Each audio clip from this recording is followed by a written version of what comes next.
రాజమండ్రి పుష్కర ఘాట్ వద్ద రేపు deputy CM Pawan Kalyan పర్యటనకు ఏర్పాట్లు పూర్తయ్యాయి.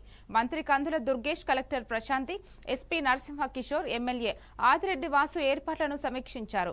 127 ఏళ్ల చారిత్రక హౌ లాక్ బ్రిడ్జిని పర్యాటకంగా అభివృద్ధి చేసేందుకు కూటమి ప్రభుత్వంపై 94 కోట్లతో అఖండ గోదావరి టూరిజం ప్రాజెక్టులో భాగంగా శంకుస్థాపన జరగనుంది. ఈ కార్యక్రమంలో కేంద్ర మంత్రి గజేంద్ర సింగ్ షెకావత్, ఎంపీ పురంధేశ్వరి పాల్గొంటున్నారు.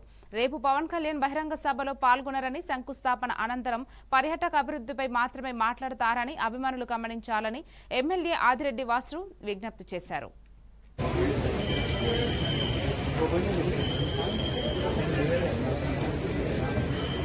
ఉభయ గోదావరి జిల్లాలకి అనుసంధానంగా ఉన్నటువంటి కేవలాక్ బ్రిడ్జిని సుందరీకరించడంతో పాటు బ్రిడ్జి లంక మీద కొంత పర్యాటక కేంద్రంగా తయారు చేయడం, కడియం నర్సరీల్ని ప్రపంచ పర్యాటకులను ఆకర్షించే విధంగా చేయడం, నిడదవోలు కోట సత్యనారాయణ టెంపుల్ని పర్యాటకులకి అభివృద్ధి చేసే విధంగా చేయటం, ఇలాంటి ఒక బృహత్తరమైనటువంటి కార్యక్రమంతో డిపిఆర్ తయారు చేసుకుని కేంద్ర మంత్రివర్యులు గజేంద్ర సింగ్ షెకావత్ గారి యొక్క సంపూర్ణ ఆమోదంతో ఇవాళ 94,44,00,000 అంచనా వ్యయంతో ఈ కార్యక్రమానికి శ్రీకారం చుట్టూ జరుగుతుంది. చాలా ఆనందంగా ఉంది. చాలా మంది చాలా ప్రయత్నాలు చేశారు.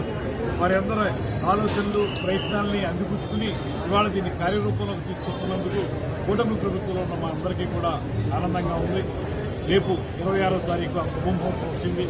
ఇక్కడ శంకుస్థాపన చేయడానికి ఎవరైతే ఈ ప్రాజెక్టుకి మనం అడిగిందే తడువుగా శాంక్షన్ చేసినటువంటి గజేంద్ర సింగ్ షెకావత్ గారు ఉన్నారో వారే స్వయంగా రావడం, దాంతోపాటు ఈ ప్రాంతం పట్ల విపరీతమైన మక్కువ ఉన్నటువంటి ఉప ముఖ్యమంత్రి పవన్ కళ్యాణ్ గారు రావడం, అదేవిధంగా మన పార్లమెంట్ సభ్యులు పురంధేశ్వరి గారు రావడం, వారి ముగ్గురు చేతుల మీదుగా రాజమహేంద్రవరం ప్రజల యొక్క కళ, దశాబ్దాల కళ ఈరోజు నెరవేరుతున్న సందర్భంగా గౌరవ కేంద్ర పర్యాటక శాఖ మంత్రి షెకావత్ గారికి, అలాగే రాష్ట్ర టూరిజం మంత్రులు దుర్గేష్ గారికి, ముఖ్య అతిథిగా విచ్చేస్తున్న డిప్యూటీ సీఎం పవన్ కళ్యాణ్ గారికి, అలాగే పార్లమెంట్ సభ్యురాలు పురంధేశ్వరి గారికి అభినందనలు తెలియజేస్తా ఉన్నాం.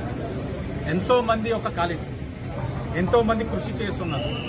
వారందరి యొక్క ఆలోచనకు అనుగుణంగా ఎంతో మంది కృషి చేసిన ఈ రోజున ఎవరు తెనాలి నియోజక